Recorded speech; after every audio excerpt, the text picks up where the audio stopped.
Boa noite, amados ouvintes da Rádio Gospel Mira. Que alegria estarmos juntos. Hoje é sexta-feira, é dia de programa Laços de Amor e Fé. Esse programa onde nós partilhamos sobre os relacionamentos, como viver os nossos relacionamentos, tendo Jesus como centro, tendo Deus como centro e sempre buscando a resposta para tudo, o caminho na palavra de Deus. Eu sou Michele Marise e toda sexta-feira, 21 horas, nós nos encontramos nessa sintonia abençoada. Hoje um programa mais que especial, porque nós temos uma presença ilustre aqui conosco.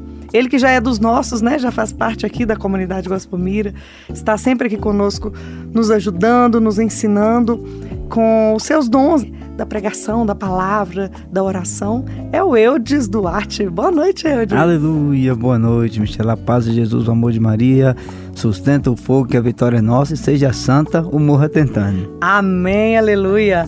E hoje o nosso tema, que nós vamos falar sobre como recuperar os valores na nossa casa, na nossa família, como nos libertar dessas ideologias atuais no mundo que querem destruir as famílias. E o Eudes, com todo o ensinamento, com toda a bênção e a luz de Deus, ele vai falar conosco hoje, vai nos ajudar a partilhar um pouco sobre esse tema. E nós estamos hoje partilhando sobre como recuperar os valores cristãos na nossa casa, na nossa família. E aí já queria que você citasse para o pessoal aí 2 versículos na Bíblia importantes, quem tem a palavra de Deus, Gênesis 2, versículo 15 e Gênesis 2, versículo 23 e 24. O Senhor Deus tomou o homem e colocou-o no jardim do Éden para cultivá-lo e guardá-lo. Deu-lhe este preceito: podes comer do fruto de todas as árvores do jardim, mas não comas do fruto da árvore da ciência do bem e do mal, porque no dia em que dele comeres, morrerás indubitavelmente. Isso, primeira coisa, Michele, vou começar com os homens, depois, se der tempo, a gente fala das mulheres, senão eu volto no outro programa para falar, tá? Deus colocou o homem para cultivar e cuidar e guardar o jardim. Aqui já está a missão do homem: ser o protetor, o provedor e o diretor da família. A coisa é tão séria que o demônio, ele pega a mulher. Mas na hora que ele pega a mulher, Deus não pergunta para a mulher, Deus pergunta a Adão: Adão, onde estás? Deus não foi atrás da mulher, Deus foi atrás do homem. Por quê? Porque o homem deixou a mulher falar sozinha com a serpente. Era papel do homem proteger a mulher, cuidar da mulher, guardar a mulher, e Adão deixou a mulher falar sozinha e por isso ela foi enganada. A pergunta é: aonde Adão estava na hora que Eva estava batendo papo com aquela bendita daquela serpente? Então Deus não procura a mulher, Deus procura o homem, porque era papel dele cultivar, proteger, guardar o jardim e guardar a rosa mais bela do jardim, que era a esposa que Deus tinha dado para ele. Então, a partir disso aí, desse desequilíbrio do pecado original que começou, porque tudo foi colocado fora de ordem. O que é pecado? Pecado é desordem. Desordem vem desequilíbrio. Então, tudo aquilo que é desordem e desequilíbrio é aquilo que destrói a família. Então a família, ela é abençoada dentro do equilíbrio e ela é destruída pelo desequilíbrio. A família é abençoada quando está em ordem e ela é destruída quando a desordem entra dentro dela. Esse ponto aqui a gente tem que ter como principal. E aí, Michele, vamos embora colocar para o pessoal bem claro o que é equilíbrio. Por exemplo, uma coisa assim, vou pegar uma comparação humana e levo para o espiritual. Imagina uma criança de 5 anos brincando com a faca. A galera progressista vai dizer assim: não, deixa brincar à vontade. A hora que ela enjoar, ela para de brincar. Não pode tomar a faca dela, senão ela traumatiza. Percebe? Tá cheio disso hoje. Aí, essa galera daqui é terrível, mas tem uma outra galera. Vê o menino brincando com a faca e dá uns 3 gritos. O menino dá aquele grito tão alto que o menino sai correndo, escorrega e cai com a faca e fura. Então você não pode ter nem a galera de cá que não, deixa brincar à vontade, você traumatiza, a hora que ele enjoa ele pode brincar. E nem a galera de cá que vai gritar com a criança ou agredir a criança, ela vai se ferir com a faca. Qual é o equilíbrio? Você chega com uma barra de chocolate e fala: filhinho, vamos trocar com a mamãe a faca pela barra de chocolate? Ele vai te entregar a faca pela barra de chocolate. Então o que é o chocolate? É o amor de Deus, é o evangelho, é a palavra, é o equilíbrio, é os valores, é as virtudes. É a barra de chocolate que você oferece à pessoa para ela trocar o perigo pela graça divina. Então vamos lá. Pega outro tipo de desequilíbrio. Eu vou fazer um vídeo, quem está acesso à internet, o canal Eudes Duarte lá, vou fazer um vídeo sobre uma palavrinha que está muito na moda, somatolatria. O que é somatolatria? Adoração do corpo. Veja, você não pode desprezar o corpo, como faziam os gregos, que entendia que o corpo era a prisão da alma, então o corpo não presta, o corpo é apenas um jumento que a alma mora nele, mas também não pode adorar o corpo. Você não pode ser nem daqui que desvaloriza e nem daqui que adora. Onde é que está a virtude? No equilíbrio. Eu vou cuidar do meu corpo, da minha saúde, porque eu sou morada do Espírito Santo. Eu não posso nem desprezá-lo e nem adorá-lo. Eu preciso manter no equilíbrio. Percebe? A virtude sempre vai estar onde? No equilíbrio. Então, infelizmente, o mundo, por exemplo, existe uma galera que quer tratar animal, os pets, como ser humano, e vira mãe de pet ou pai de pet. Existe uma outra galera que odeia os bichinhos, que agride, que deixa os bichinhos sofrer na rua, que deixa os bichinhos gerar e joga os bichinhos fora. Então, veja, você não pode ser nem da galera de cá que maltrata o bichinho e nem da galera de cá que trata cachorro como filho. Não, é o equilíbrio. Animal é animal, ser humano é ser humano. O bichinho tem que ser cuidado, porque é criatura de Deus e foi Deus que criou e ele tem que nos servir. Sim, eu não posso nem adorá-lo, tratar ele como ser humano, querer que ele vire meu filho, que eu sempre falo, né? Mãe de pet é a cachorrinha e pai de pet é o cachorrinho. Mulher não pare pet e marido não gera pet na esposa. Mas eu também não posso maltratar o bichinho, porque ele é criatura de Deus.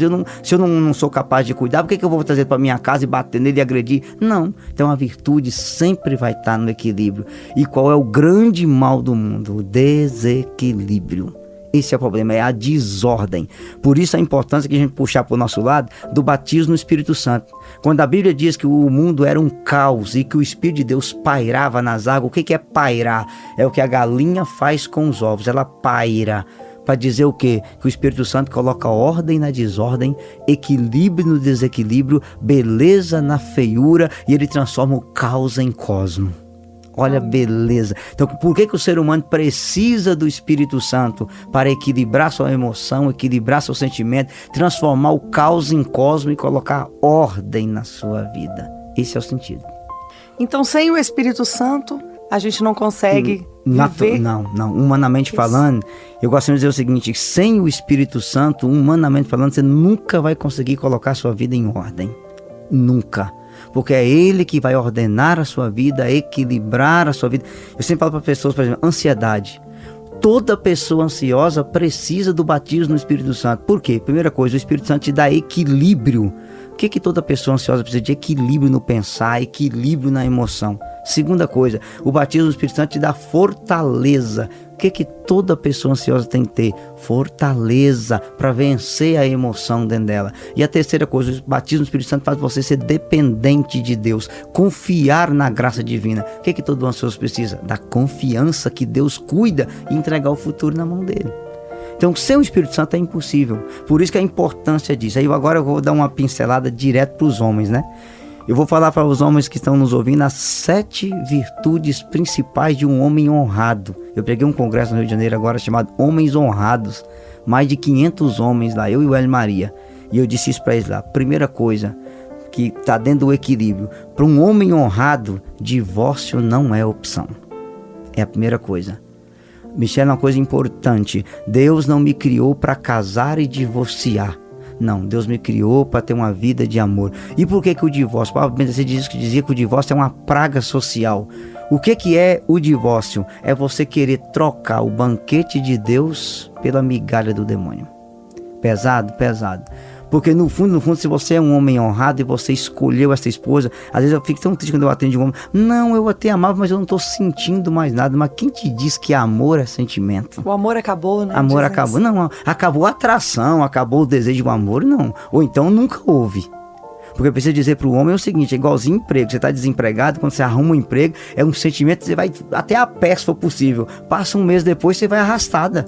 O sentimento vai acabar. O amor não é sentimento, o amor é uma decisão, é uma escolha que eu faço de amar essa pessoa até que a morte nos separe. Então, para um homem honrado, divórcio não é opção.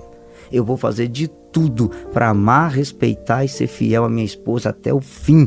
Eu vou colocar os meus joelhos no chão para ganhar o coração dela novamente e a gente ser fiel até que a morte nos separe. É a primeira coisa. Segunda coisa, casamento é renúncia. Eu vou te dizer uma coisa que eu sempre falo nas pregações. Tirar o sacrifício do homem é acabar com o homem. O homem nasceu por sacrifício. A gente tem que falar, isso é pesado, mas o que o feminismo conseguiu fazer, Michel? Masculinizar as mulheres, feminilizar os homens e deixar os dois besta. Você assistiu o filme Titanic, lembra do Titanic? Qual é a coisa mais bela da masculinidade do Titanic? Os homens colocavam as mulheres no barco e davam a vida por elas. Verdade. Se você for assistir qualquer filme antigo, que agora também os filmes de Hollywood colocou os homens tudo besta, tudo boboca, tudo meio esquisito. Qual era o papel do homem? Tinha a guerra, ele ia e deixava a família, porque ele dá a vida pela família. Um navio estava afundando, os botes, você coloca as mulheres e as crianças, os homens ficam, porque é papel do homem dar a vida. Homem nasceu para dar a vida, homem nasceu para renúncia, homem nasceu para o sacrifício. Está na natureza do homem ser isso. Se você tirar isso dele, ele deixa de ser homem. Ele vira um boneco, qualquer coisa. Tanto que eu sempre falo nas pregações, e aí eu até digo para as pessoas, para os homens nos ouvindo, segue na internet 2 páginas do Instagram, Fúria e Tradição, é uma página excelente, e Homens Forjados. Homens Forjados. Você entendeu o valor da masculinidade.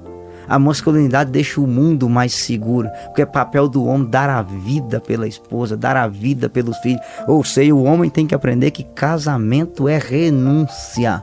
Na hora do que eu casei, a minha esposa vem antes dos meus amigos, a minha esposa vem antes dos meus filhos, a minha esposa vem antes do futebol, a minha esposa vem antes dos meus joguinhos, antes do meu videogame, vem antes de tudo. Eu vou ter que me sacrificar por ela. A gente, como homem, tem que entender isso, tá? Terceira coisa importante, a partir da hora que eu caso, homem honrado, tudo é dos dois, nada é meu. Na hora que eu casei, homem, não é meu dinheiro, é nosso dinheiro, não é minha casa, é nossa casa, não é meus filhos, é nossos filhos, não é minha conta, é nossa conta, não é minha vida, é nossa vida, não é meus amigos, é nossos amigos. A partir da hora que eu casei, eu saí do eu pro nós. Casamento é morrer para si e viver por nós. Só um parênteses aqui, antes de continuar, Cê e Gustavo, que são casados há um bom tempo, vocês vão recordar de umas coisas que os padres não pregam para vocês e nem os filhos de noivo tem que falar, tá? Primeira coisa, você sabia que é obrigatório o homem casar de preto? Obrigatório na liturgia. Hoje não se cobra, mas é obrigatório. Assim como a batina do padre é preta, e é 33 botões, porque os anos de Cristo, 5 botões em cada manga, 5 chagas. O homem casa de preto. Por que o homem vai de preto para o altar? 3 razões. Primeiro, eu estou morrendo para todas as mulheres, vivendo só para você. É a primeira coisa. Segunda coisa, como Cristo deu a vida por mim, eu vou dar a minha vida por você. Terceira coisa, como Cristo morreu para que eu vivesse, eu vou morrer para mim e viver para você. Por isso que o homem casa de preto. Segundo, o homem ele entra primeiro e fica em cima do altar. E se a mãe for viva, ele fica do lado da mãe. E quando a noiva entra, ele desce do altar para encontrar com ela. Por quê? Porque ele é Cristo que está descendo do céu para vir dar a vida pela igreja. E ele vai dar a vida pela esposa. E ele desce do lado da mãe, porque a mãe prefigura Maria, que trouxe Cristo para dar a vida pela esposa. Normalmente a menina, se o pai é vivo, ela entra, você entrou com seu pai. E aí ele, antes de cumprimentar você, ele cumprimenta o pai. O que significa aquele gesto? Quando o noivo segura a mão do pai, o pai está delegando autoridade para ele. Qual é a autoridade do pai? Amar, cuidar e proteger a filha. O pai está dizendo agora, ame, cuide e proteja minha filha.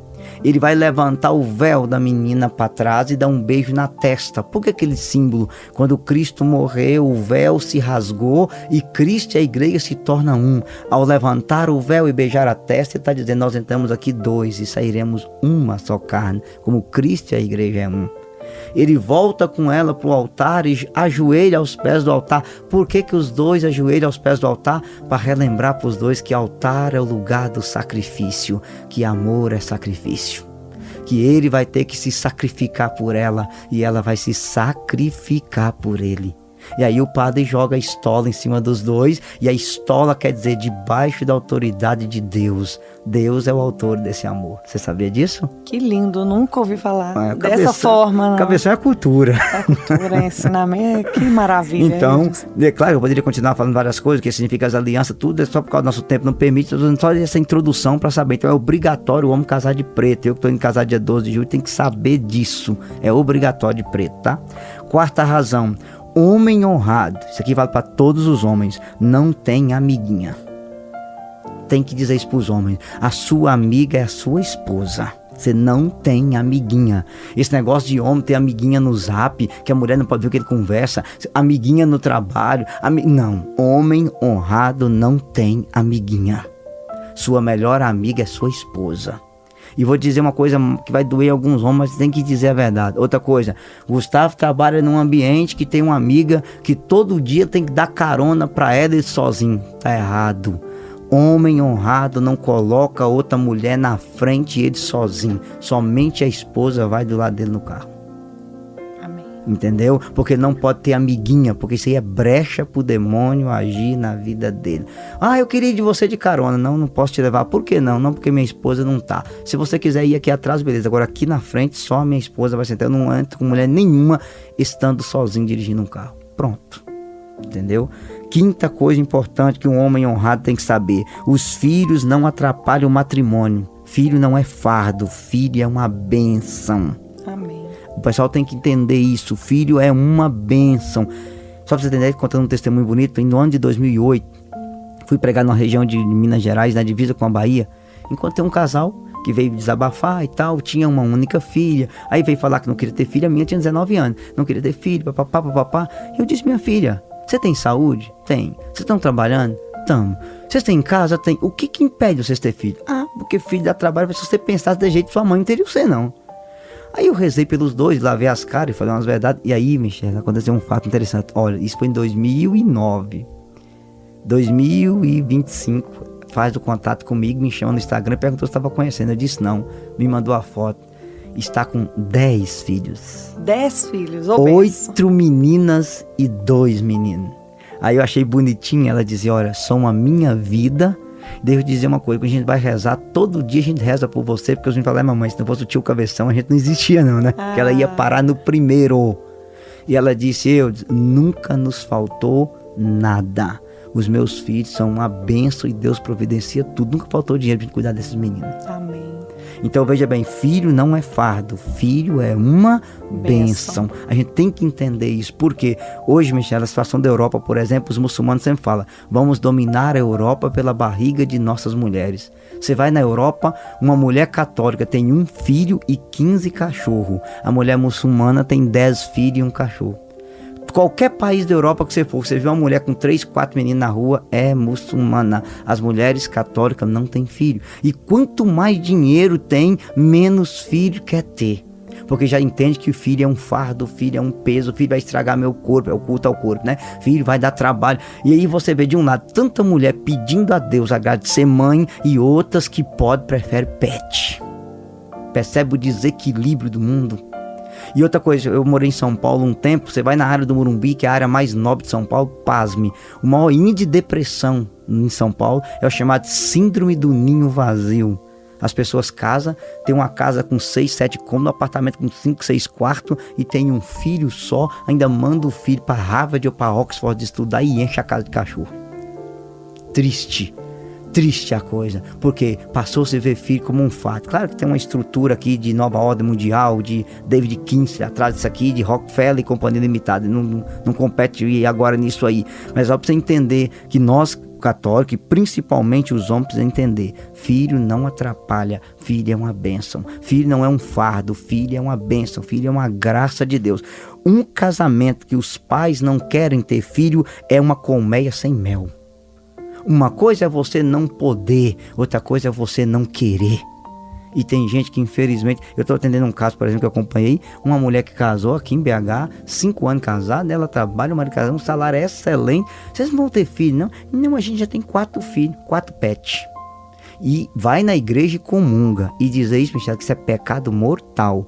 tá? Uma pessoa católica que casa na igreja, o padre não perguntou: prometeis cuidar dos pets que o Senhor vos mandar? Me ajuda. Prometeis educar os filhos que o Senhor vos mandar? Uma pessoa dessa está proibida de comungar na igreja, porque ela está trocando o filho por pet. Uma coisa é a pessoa não poder, que ela tem uma doença grave, ela está desempregada, a condição financeira não permite. Outra coisa é ela não querer.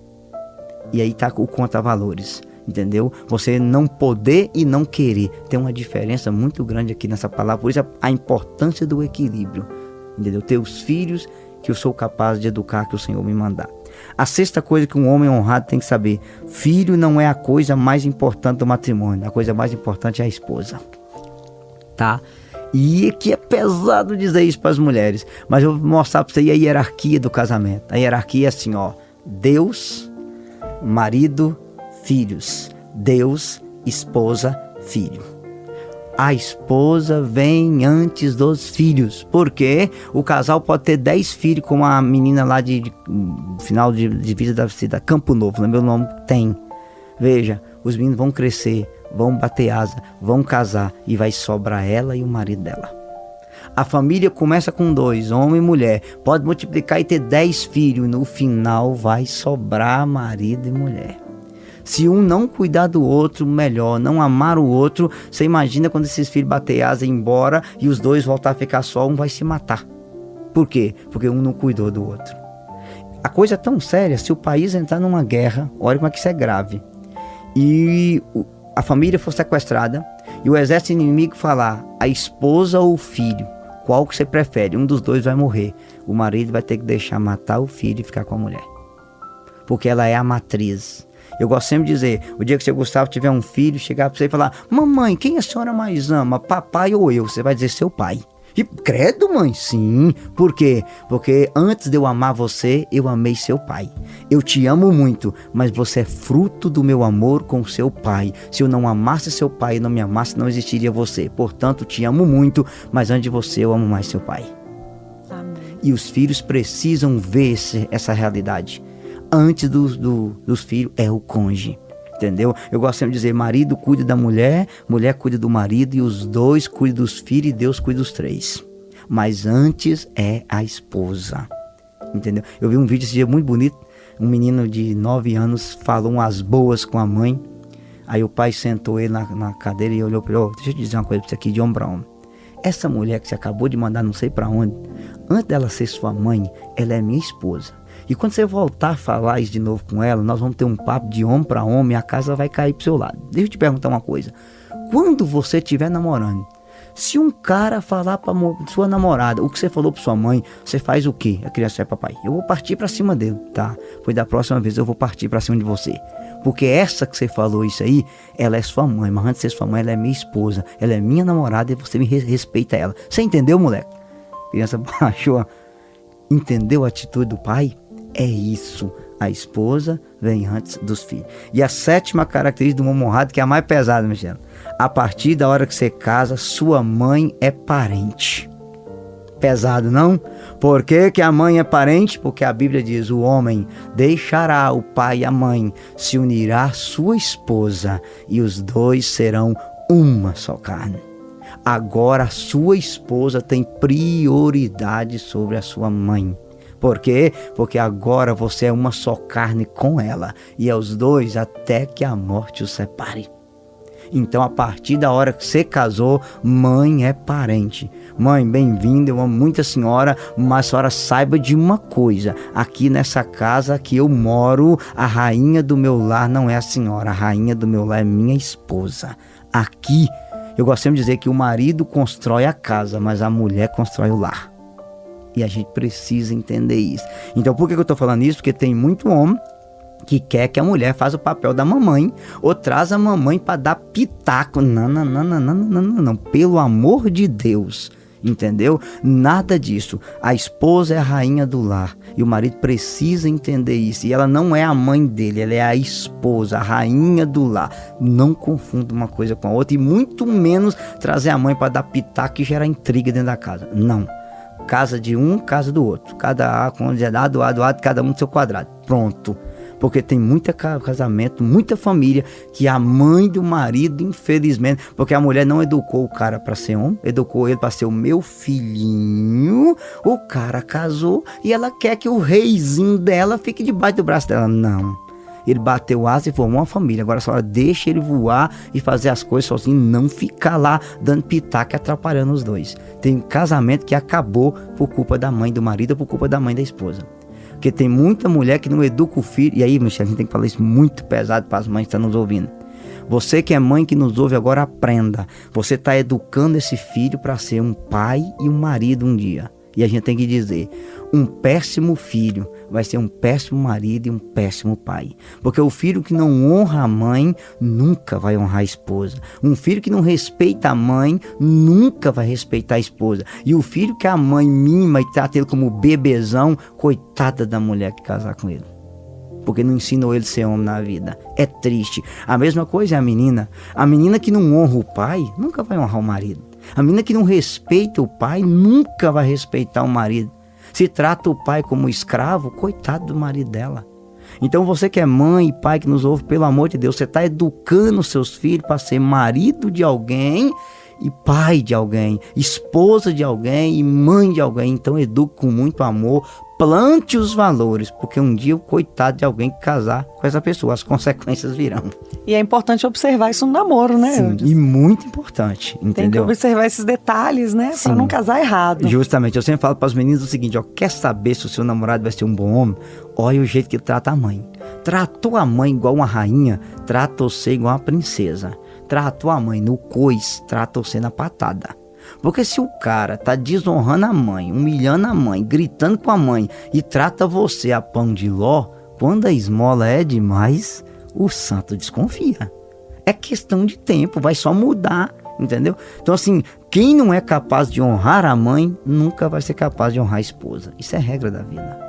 É, pura verdade. Eu lembro quando eu comecei com o Gustavo, no dia que eu conheci os pais deles, eu falei, gente, eu acho que eu tenho certeza que esse é o homem que eu quero casar, porque o amor, o carinho que ele tratava os pais, o respeito, né, também, a autoridade do pai, e ele sempre respeitando, né, com muito carinho, e realmente hoje, no nosso matrimônio, eu consigo ver, né, os frutos que foram gerados, é uma bênção, é isso mesmo, temos que observar, né. Aleluia. Eu disse, nós temos hoje um tempinho. Eu queria que você entrasse só um pouquinho nessa questão dos valores cristãos dentro da família. Porque hoje, realmente, muitas famílias não têm vivido. Até famílias que muitas vezes frequentam a igreja, estão na igreja, não acham importante os valores cristãos, sim, né? Sim. Então, vamos embora lá, Michel. Primeiro, o valor cristão perdeu, a questão da bênção, né? Os pais não ensinam mais os filhos a tomar bênção, nem deles, nem dos avós, nem dos mais velhos. Hoje é tchau pai, tchau mãe, fui véia. Misericórdia. Então veja bem, a partir da hora que você não treina o menino para poder pedir bênção, bênção não é bom para quem pede, é bom para quem dá. Você imagina o pai chegar e dizer, filho, Deus te abençoe, a mãe, Deus te abençoe. Famílias hoje não ensinam mais nem os filhos a tomar bênção, perdão. Segunda coisa mais cruel que se perdeu depois da bênção, a questão do limite dos filhos. Lembra do negócio que eu falei do desequilíbrio? O moleque hoje pega uma tela e fica até altas horas da madrugada num jogo de videogame, num jogo de telefone, mexendo no telefone. Aí já vai estudar de manhã com sono, não acorda porque o pai e a mãe não põem equilíbrio. Se você deu tela pro seu menino, ó, é tantas horas, ponto final e acabou. É até 11 horas, encerrou e acabou. Não, deixa o moleque fazer o que ele quer. E aí, a gente tem que citar o que a doutora Filó anda citando, o Augusto Cury anda citando, o Ito Marcilo anda falando. Primeiro, uma criança até 6 anos, ela não deveria ter tela nenhuma. Jamais um menino até 6 anos deveria mexer num telefone celular. Dos 6 aos 10, 1 hora de tela por dia, é o que eles têm dito. Dos 10 aos 15, 2 a 3 horas de tela por dia. Porque eles estão citando o mal que as telas têm causado. Aí os pais jogam a tela para dizer, não, ao menos me deixa em paz. Só que essa paz de hoje vai custar caro amanhã. Porque não está tendo equilíbrio. Tudo fora do equilíbrio. A terceira coisa, que é o terceiro valor que mais foi destruído na família, é a questão do respeito. Hoje você vê casas que não sabe quem é pai, não sabe quem é filho. É palavrão, é grito e bate na mesa. Tem filho que a casa dele não é uma casa. O quarto dele não é um quarto, é uma toca. Lá a mãe e o pai, para entrar, tem que pagar ingresso. Porque aqui é o meu lugar. Peraí. Você está na casa do seu pai. Percebe? Então assim, o dia que você fazer sua casa lá, você manda, comanda e desmanda, mas na casa do seu pai e da sua mãe, não. Que pena que o respeito também acabou. Quarto valor que foi sendo destruído, a questão da castidade. A coisa assim tá tão séria, que hoje você vê pai dando camisinha pro filho, mãe dando camisinha pro filho, pais que chamam os filhos para ter vida sexual dentro de casa, que é o mais grave. Não, é melhor transar aqui que ir pro motel e pra rua. Beleza, é melhor ir pro inferno aqui que eu vou junto com eles. Então assim, olha a gravidade, ninguém mais ensina para as meninas o valor da pureza até o matrimônio. Dizer para os meninos, inclusive assim, eu recebi um fato aqui em Belo Horizonte de uma família, eu achei interessante, né? 10 irmãos, 5 homens, 5 mulheres. Sabe o que o pai dizia? Falava para os meninos assim: olha, vocês têm 5 irmãos aqui, nunca faça com a filha dos outros o que você não gostaria que o filho dos outros fizesse com suas irmãs. Se vocês querem que o namorado de suas irmãs respeite elas, respeite a filha dos outros. Se você quer que os homens que elas vão casar trate elas como princesa, trate a filha dos outros como princesa, porque vocês têm irmã dentro de casa. Percebe que é plantar valor no coração de um homem? Porque a castidade não é só para as meninas, é para os homens. Agora o pior é que não fala mais para ninguém, nem para homem, nem para mulher. Então até um tempo atrás o homem era sem vergonha e safado, as meninas ainda se guardavam até o matrimônio. Hoje não, a moça completou 12 anos. Michela, eu já cheguei a atender coroinha na igreja que perdeu a virgindade com 11 anos de idade. Meu Jesus. Você tem ideia da gravidade? O Brasil é o país com o maior índice de meninas que perde a virgindade com 14 anos. 65% das meninas, a última pesquisa que eu vi, brasileira perde a virgindade entre 14 e 15 anos de idade. Há um incentivo à promiscuidade. Agora você imagina uma menina que começa a ter uma vida sexual com 14 anos. Quando essa menina casar, na mão de quantos homens ela já passou? Aí eu não tenho tempo de explicar aqui emocionalmente, psicologicamente e espiritualmente. Cada vida sexual que você tem com uma pessoa, ela deixa uma marca em você. Uma marca emocional, uma marca espiritual, uma marca física. É como se pedaço de você ficasse nela e dela ficasse em você. Imagine as consequências disso para o futuro. Meu Deus do céu. Então os pais precisam voltar à beleza da castidade, a beleza de se guardar até o matrimônio. E aí a gente tem que falar de maneira clara, Michela, a castidade aqui, vamos falar claro, para os homossexuais e para os heterossexuais. Os pais que têm filhos homossexuais, a mesma coisa, mostrar para o menino a questão da castidade. Olha, a saída para a igreja para você é 2 coisas: a saída da libertação, e é preciso dizer que tem, tá? Hoje, graças a Deus, tem muita gente que trabalha com cura interior, tem muitos homossexuais que foram libertos, hoje são casados e pais de família. Existe. Homossexualidade não é doença, homossexualidade é condição. Então não tem cura, mas tem libertação. Inclusive aqui na Gospel nós temos um grupo que é secreto, né? Que trata desse assunto, né? Quem Sim. tem essa tendência homossexual pode procurar e tem um acompanhamento. Pois é. Inclusive, assim, eu conheço várias pessoas que... Inclusive, eu vou indicar um rapaz para o padre vir aqui que viveu anos na homossexualidade, hoje tem 4 filhos. E não tem traço nenhum, entendeu? Então, assim, Deus tem poder também de libertar. E o segundo caminho é o caminho da castidade. Se o menino não consegue se libertar dessa tendência com uma pessoa do mesmo sexo, é uma homossexualidade muito enraizada, ótimo, meu filho, vamos viver a castidade. O que está acontecendo na igreja? Em nome de um relativismo religioso, estamos trazendo pares de homossexuais, tanto meninas como meninos para dentro da igreja, incentivando a comungar e dizendo que os atos de homossexuais é uma coisa normal, uma expressão de amor. Pelo amor de Deus. Então assim, nós não podemos chamar o pecado de amor. Pecado é pecado.